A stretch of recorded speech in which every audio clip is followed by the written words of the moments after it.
Welcome friends, welcome in our YouTube channel. YouTube के Shiv consultancy channel में आप सभी का स्वागत है।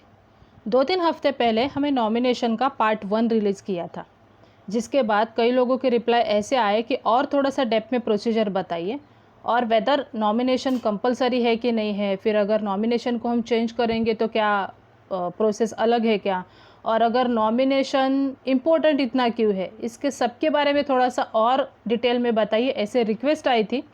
तो इसके लिए हमने इसका पार्ट 2 आज बनाया है। तो चलिए बात करते हैं पार्ट 2 के बारे में कि एग्जैक्टली पार्ट 1 और पार्ट 2 में क्या डिफरेंस है।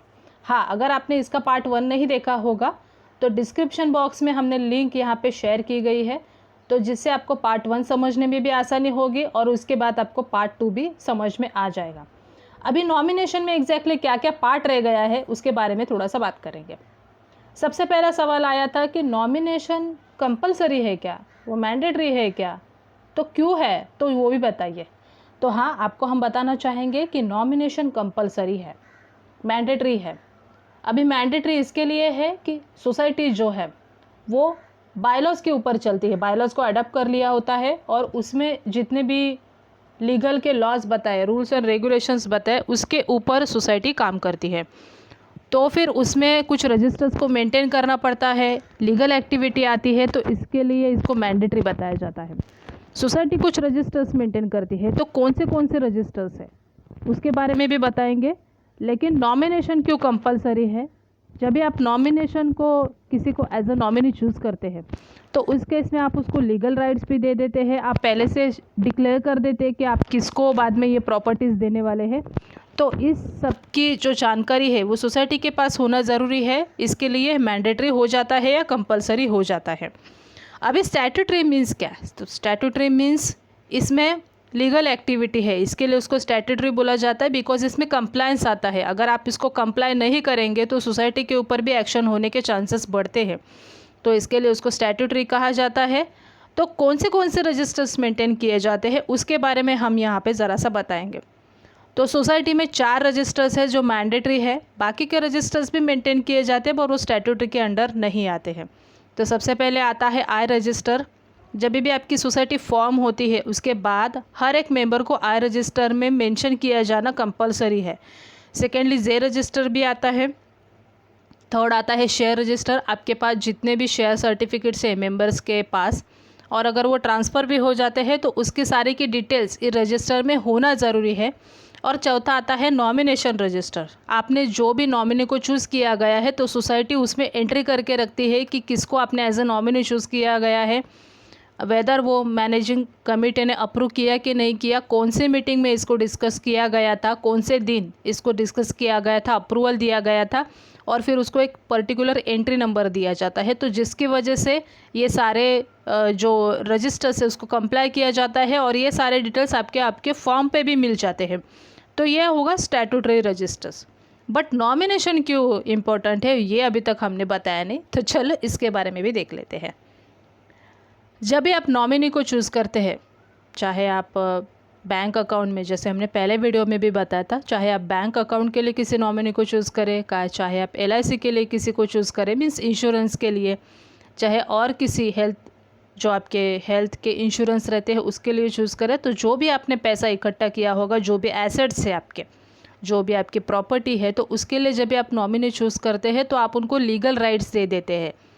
आप उनको, जैसे विल किया जाता है, जैसे आपका मृत्यु पत्र बनाया जाता है, तो उसमें आप किसी को एक को चूज़ करते हैं जिसको लीगल राइट्स मिल जाते हैं, जो उस एक्टिविटी को कर सकता है, या आपके अधिकार, आपके डेथ के बाद आप आपके अधिकार किसको देना चाहते हैं वो आप एक बार डिक्लेयर कर देते हैं। तो सोसाइटी में भी जब भी आप नॉमिनेशन करते हो तो आपके मृत्यु के बाद, आपकी डेथ के बाद आप वो अधिकार किसको देना चाहते हैं, आप आपकी प्रॉपर्टी किसको देना चाहते हैं, आप आपका फ्लैट किसको देना चाहते हैं, वो आप क्लियरली सोसाइटी के वो जो नॉमिनेशन फॉर्म है उसमें लिख देते हैं।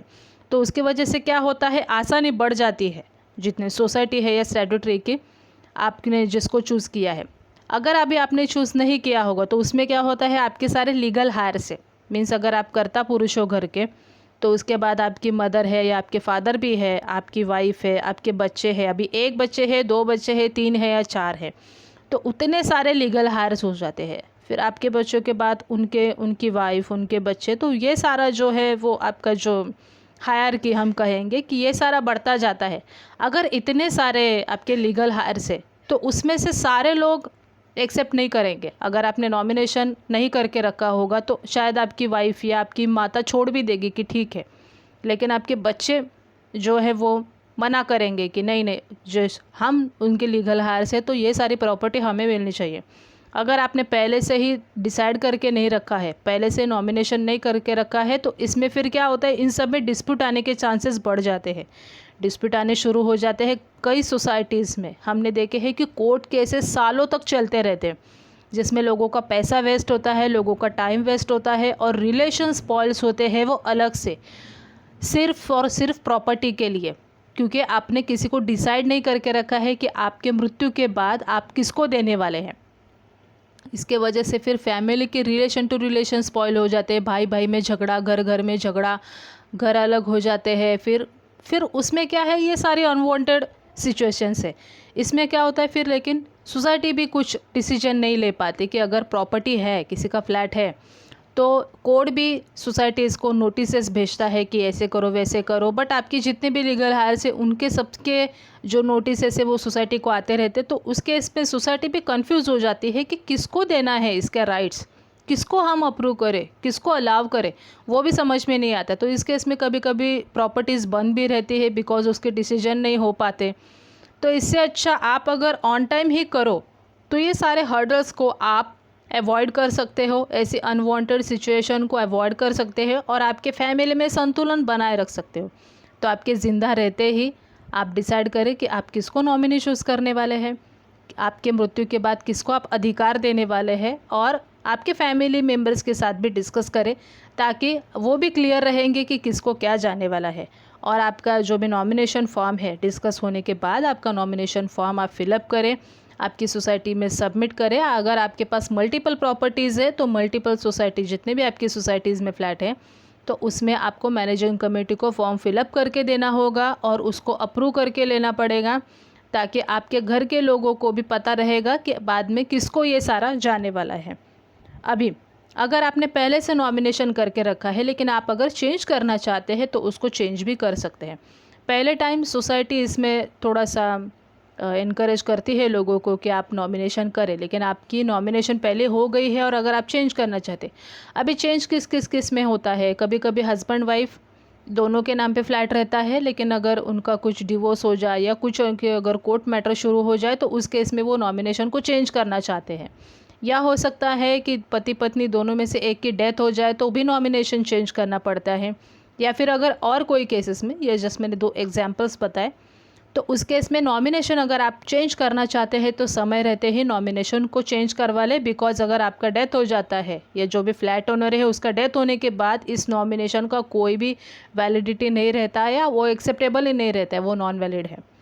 तो फिर समय रहते ही आप चेंज करवा ले, ये पॉसिबल है, बायलॉज में भी इसको परमिशन दिया गया है, बट आपको सोसाइटी को रिक्वेस्ट लेटर देना पड़ेगा और आपके कॉस्ट से ही आपको ये नॉमिनेशन की चेंज प्रोसेस करवानी पड़ेगी। अभी अगर आपको और थोड़ा सा डिटेल में जानना है कि नॉमिनेशन के बारे में, तो आप हमें कांटेक्ट कर सकते हैं। और अगर आप आपकी सोसाइटीज़ में या फिर आपके कोई करीबी है उनकी सोसाइटीज़ में अगर आप सोसाइटी को मैनेज करवाना चाहते हैं तो भी आप हमें कांटेक्ट कर सकते हैं। मुंबई में अभी हम ये सर्विस प्रोवाइड कर रहे हैं सोसाइटीज़ के लिए सिर्फ। और अगर आपको हमारे कॉन्टैक्ट डिटेल चाहिए तो आप हमारे वेबसाइट पे भी विजिट कर सकते हैं, दैट इज़ www.shivconsultancy.org.in। हाँ, यहाँ पे हमने हमारे व्हाट्सएप के नंबर भी शेयर किए हैं, अगर आप कुछ क्वेरी है तो इस पे भी शेयर कर सकते हैं। ये वीडियो अगर आपको पसंद आया होगा तो आपके करीबी रिश्तेदार के साथ या आपके दोस्तों के साथ या आपके बाकी के फैमिली मेम्बर के साथ शेयर करना ना भूलें, ताकि उनकी भी अगर कोई प्रॉपर्टी है और उन्होंने भी अगर नॉमिनेशन नहीं करवाया होगा या अगर उनको कुछ इन्फॉर्मेशन चाहिए तो उसके लिए उनको हेल्प हो सकती है। ये वीडियो देखने के लिए थैंक यू। एक छोटी सी रिक्वेस्ट, अगर आपने अब तक हमारे चैनल को सब्सक्राइब नहीं किया होगा तो प्लीज़ सब्सक्राइब करें और बेल आइकन को भी प्रेस करना ना भूलें, ताकि जितने भी नए वीडियो रिलीज़ होंगे उसके सबके नोटिफिकेशन सबके पहले आप तक पहुंच जाएंगे। So thank you for watching this video.